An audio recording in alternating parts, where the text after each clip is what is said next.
Voilà l'éclosion d'un œuf, comme dans Pablo, l'histoire que je vous ai lue. Le petit poussin, caché à l'intérieur de l'œuf, fait un premier petit trou, puis un deuxième petit trou. Il essaye de passer son bec. Il cherche à agrandir le trou, en cassant la coquille. On voit bien qu'il pousse. Il pousse fort. Il est pressé de découvrir le monde. Allez, petit œuf, essaie encore. Oh, on voit bien que c'est difficile. Ici, on aperçoit ton petit bec. Allez, encore un effort. Pousse. Et voilà. La coquille est totalement brisée. Ah, quel dur travail. Ah.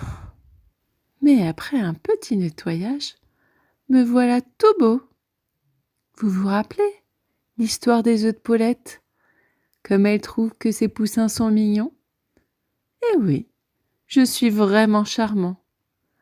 Un véritable petit poussin très très craquant.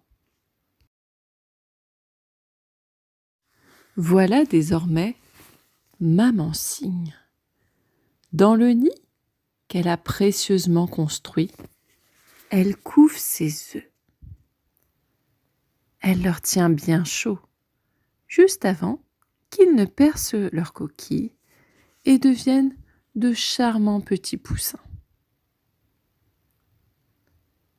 Pendant ce temps-là, papa cygne, qui ressemble à un gros canard, tout blanc, avec un long cou et un bec orange, fait le gai.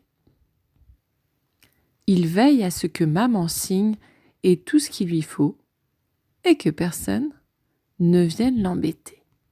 Lui aussi attend avec impatience la venue des petits poussins. Et voilà!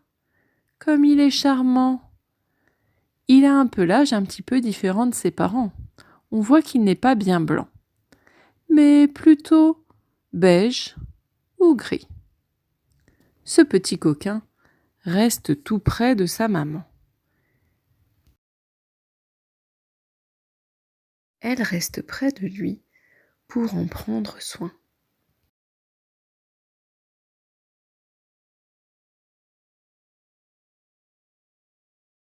Et voilà, retrouvons notre poule qui couve elle aussi ses œufs. Tout comme Paulette, rappelez-vous. Ses œufs étaient là, toujours pareils, bruns, lisses et immobiles. Mes œufs sont superbes, soupira Paulette. Et crac!